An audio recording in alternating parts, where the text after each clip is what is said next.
여러분 안녕하십니까? 일본이 후쿠시마 원전 오염수를 모레부터 방류하기로 했습니다. 기시다 총리가 직접 방류 시점을 발표했는데요. 예상보다 빠른 방류 일정에 주변국은 물론 일본 어민들도 적잖이 당황했습니다. 먼저 도쿄 현영준 특파원이 보도합니다. 한미일 정상회담이 끝난 지 사흘 만에 기시다 총리는 빠르게 오염수 방류를 밀어붙였습니다.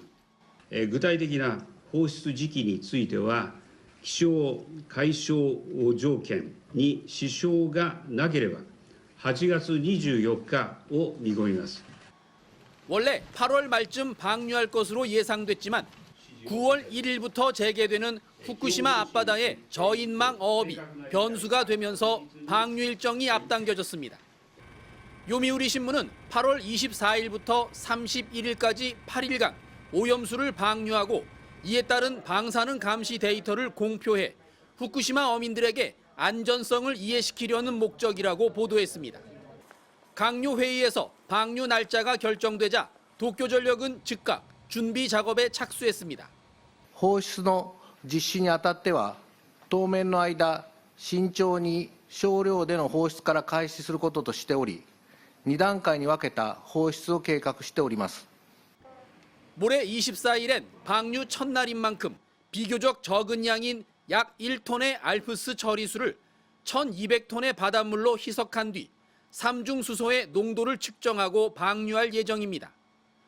오염수 희석 과정이나 방류 설비에 문제가 없는 것으로 판단되면 본격적으로 하루 약 460톤의 오염수를 바닷물에 섞어 매일 방류할 예정인데 현재 보관된 134만 톤의 오염수와 계속 발생 중인 오염수를 모두 처리하려면 30년 이상 방류를 계속해야 합니다. 오염수 방류에 따른 반발 여론도 적지 않습니다. 환경시민단체들이 총리관저 앞에서 시위를 이어갔고 야당은 당장 방류를 철회해야 한다고 주장했습니다. 무엇보다 약속을 지키지 않은 총리를 향한 후쿠시마 인근 어민들의 분노가 쉽게 가라앉지 않고 있습니다. 도쿄에서 MBC 뉴스 현영준입니다. 계속해서 다음 소식 전해드리겠습니다. 신림동 성폭행 살인 사건의 피해자의 발인식이 사건이 발생한 지 닷새 만인 오늘 엄수됐습니다. 가해자인 최모 씨는 피해자를 폭행한 건 맞지만 살해할 의도는 없었다고 주장하고 있죠. 하지만 숨진 피해자의 직접적인 사망 원인이 질식사로 보인다는 1차 부검 소견이 나오면서 살인의 고의성에 무게가 실리고 있습니다. 유서영 기자가 취재했습니다. 고인의 마지막 길을 배웅하는 운구 행렬이 이어집니다. 유족들은 몸을 가누지 못한 채 오열하고 은사를 잃은 제자들도 하염없이 눈물을 흘립니다. 이른 오전 엄수된 고인의 발인식엔 고등학교에 진학한 교복 차림의 옛 제자들까지 참석했습니다. 저희랑 선 없이 친구처럼 지내셨던 분이고 저희 항상 선생님보다 저희가 우선이셨던 분인 것 같고 범행 당일 집을 나설 때부터 성폭행을 계획했다는 가해자 최모 씨. 이미 넉 달 전에 사둔 철제 둔기를 양주먹에 낀 채 피해자를 무차별 폭행한 건 인정했지만 살해하려 했던 건 아니라고 했습니다. 전에 너클 꼈던 거에 살해 의도 있으셨나요? 없었습니다. 하지만 부검 1차 소견에서 목 졸림으로 인한 질식사가 직접적 사인인 것으로 드러났습니다. 둔기로 무장한 주먹을 사용해 마구 때리고 목을 조르기까지 한 걸로 의심됩니다. 이에 따라 범행 당시 최 씨가 살해할 마음을 먹었을 가능성에 무게가 실리고 있습니다. 확정적 고의도 인정할 여지가 있을 것 같은데 본인이 적극적으로 고의, 다시 말해 인식과 의사를 부정하고 있는 거라면 미필적 고의를 인정할 수 있는 여지는 있습니다. PC와 휴대전화에 대한 디지털 증거 분석에선 최 씨가 이달 초부터 성폭행과 살인, 나아가 최근 잇따라 벌어진 강력범죄 예고 관련 기사를 자주 열람한 사실이 밝혀졌습니다. 이 같은 정황 증거가 나와도 엇갈린 진술을 한 최 씨는 거짓말 탐지기 조사도 거부했습니다. 경찰은 사이코패스 검사를 시행할지 검토하는 한편 내일 신상공개위원회를 열어 최 씨의 이름과 얼굴, 나이 등을 공개할지 논의할 예정입니다. 공개가 결정되면 검거 직후 촬영한 머그샷 역시 대상에 포함돼 최 씨의 현재 모습이 드러날 전망입니다. MBC 뉴스 유서입니다. 태어나고도 출생 신고가 되지 않아서 생사 여부조차 알 수 없었던 미신고 아동들. 일부는 암암리에 매매가 되고 있다는 현실을 전해드린 적이 있는데요.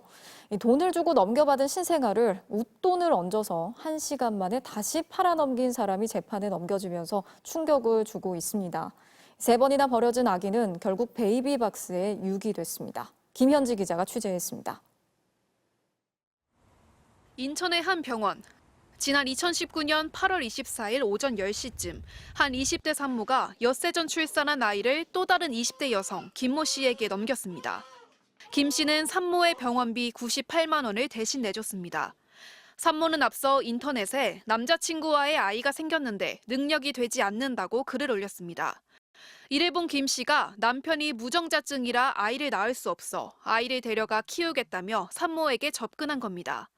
하지만 김 씨는 아이를 건네받고도 곧장 집으로 데려가지 않았습니다. 잠시 뒤인 오전 11시 반쯤 인천의 한 카페에서 또 다른 50대 여성 오모 씨를 만났습니다. 그리고는 자신이 아이의 친모인 척 굴며 300만 원을 받고 아이를 건넸습니다.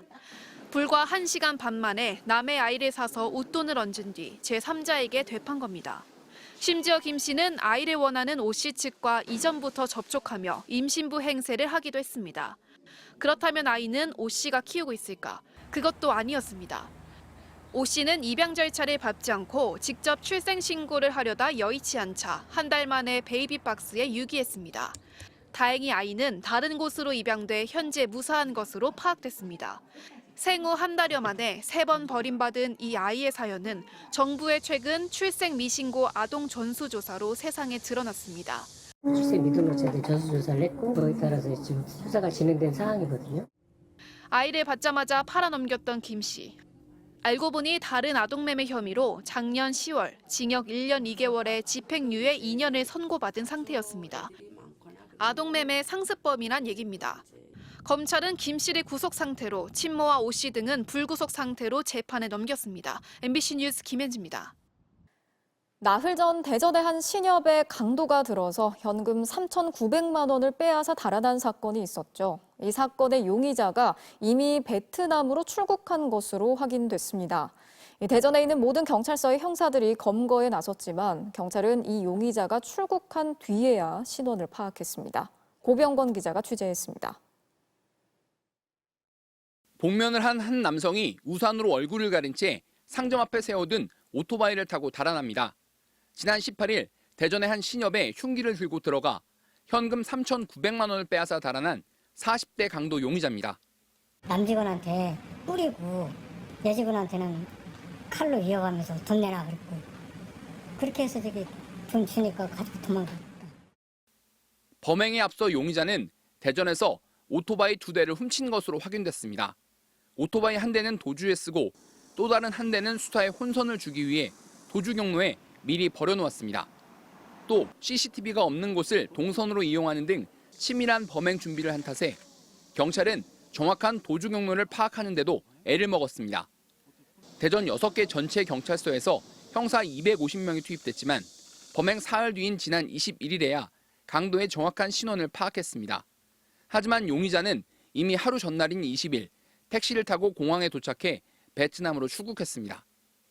신원이 특정되지 않기 위해서 옷을 계속적으로 갈아입고 이동 수단도 여러 개를 갈아하면서 특정하는 데 좀 시간이 많이 걸렸습니다. 용의자는 무직으로 청소년 시절 강도 한 건을 포함해 여러 전과가 있는 것으로 조사됐습니다. 경찰은 지금까지는 단독 범행으로 보인다면서도 조력자 등 공범이 있을 가능성도 배제하지 않고 있습니다. 경찰은 동남아 현지 경찰과의 공조 등 다양한 수사 기법을 동원해 하루빨리 용의자를 검거하겠다고 밝혔습니다. MBC 뉴스 고병권입니다. 도심 사거리에서 환자를 이송하던 구급차와 승용차가 충돌하면서 구급차에 타고 있던 환자의 보호자 1명이 숨지고 6명이 다치는 사고가 있었습니다.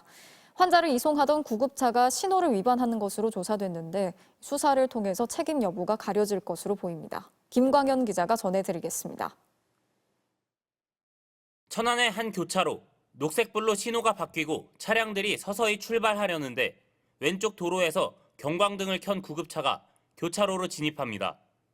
그런데 갑자기 흰색 승용차가 빠른 속도로 달려와 교차로를 통과하던 구급차와 충돌합니다. 구급차는 충격으로 한 바퀴를 회전한 뒤 가까스로 멈춥니다. 구급차는 아산 소방서 소속으로 당시 70대 환자를 이송 중이었는데 차에 함께 타고 있던 70대 환자 보호자가 현장에서 숨졌습니다. 구급대원과 승용차 탑승자 등 6명도 다쳤습니다. 그쪽 근처로 병원 이송을 하다가 거기서 그렇게 된 거죠. 경찰 조사 결과 구급차는 환자를 이송하느라 신호를 위반한 상태였습니다. 도로교통법상 긴급 자동차인 구급차는 긴급하고 부득이한 경우 정지 신호에도 정지하지 않을 수 있습니다. 하지만 교통 안전에 주의하면서 통행해야 한다는 단서가 붙어 있습니다. 실제로 이를 지키지 않아 처벌받은 사례가 있는 만큼 수사를 통해 민형사상 책임이 가려질 것으로 보입니다. 신호를 지켜야 되는 의무를 면제해주는 그런 영역에 불과하기 때문에 보호자가 사망하신 그러한 부분에서는 민사상의 별도의 책임 등이 따로 따져줘야 될 것이고요. 경찰은 또 빠르게 달려온 승용차가 시속 60km 제한 속도를 위반했는지도 조사하고 있습니다. MBC 뉴스 김광현입니다.